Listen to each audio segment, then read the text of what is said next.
I land in Addis Ababa, Ethiopia's central capital city. Located in the far south, the Omo Valley borders Kenya, Uganda and South Sudan.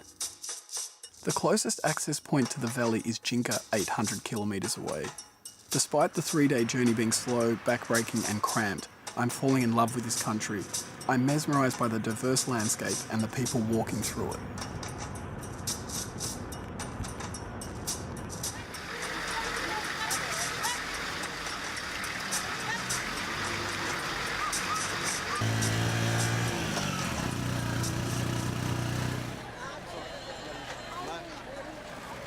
The town of Jinka with its bustling markets is the starting point of my hike and the last place for me to stock up on supplies. Oh no, just this.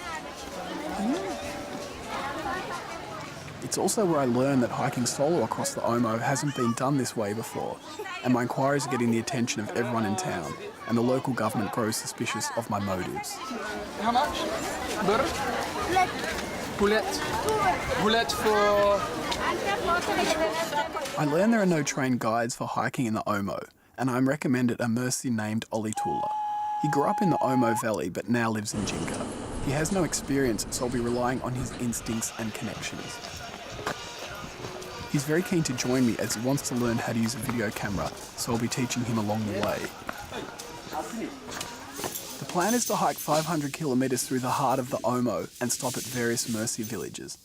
I've absolutely no idea what I need the most out there, and spend hours packing and repacking, trying to prioritise what combination of food, medication and luxuries like a novel or writing book I can fit in, whilst leaving enough room for water.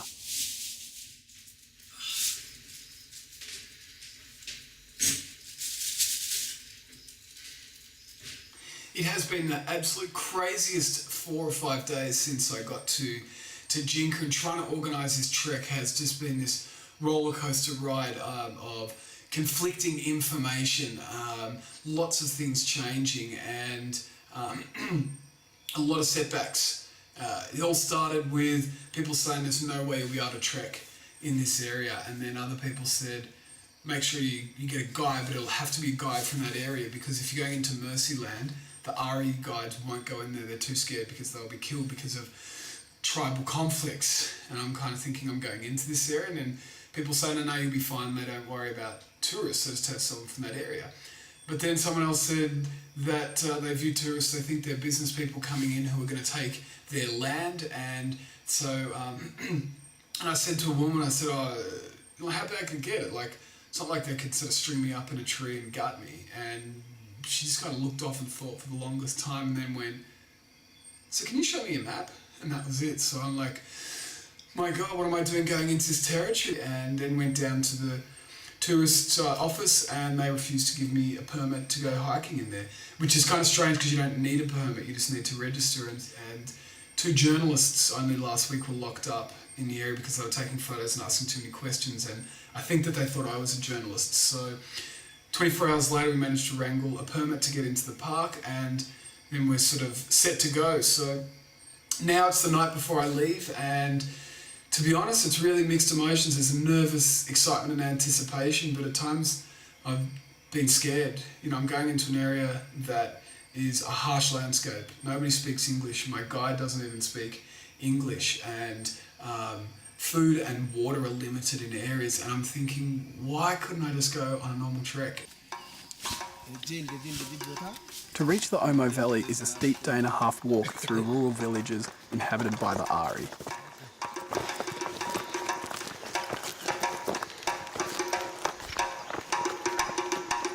The Ari use the rain-soaked land to farm fruit, vegetables, coffee and livestock. As their communities are connected through a series of foot tracks and muddy roads, they walk for hours every day to get to markets, work and school.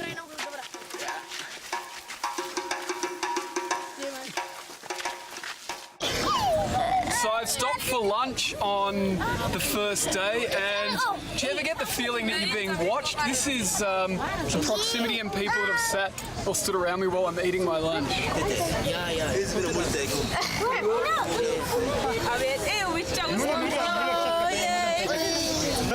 More than a trek, more than a pharynge, I feel like I'm in a fishbowl.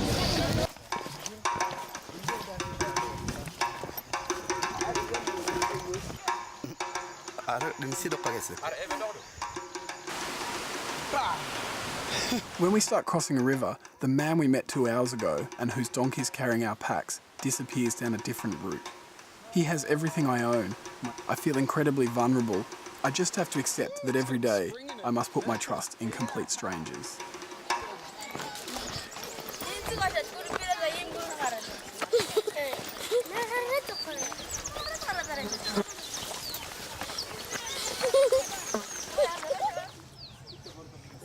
We slog into Palermo, the last town before the Omo Valley, and search for a place to stay for the night.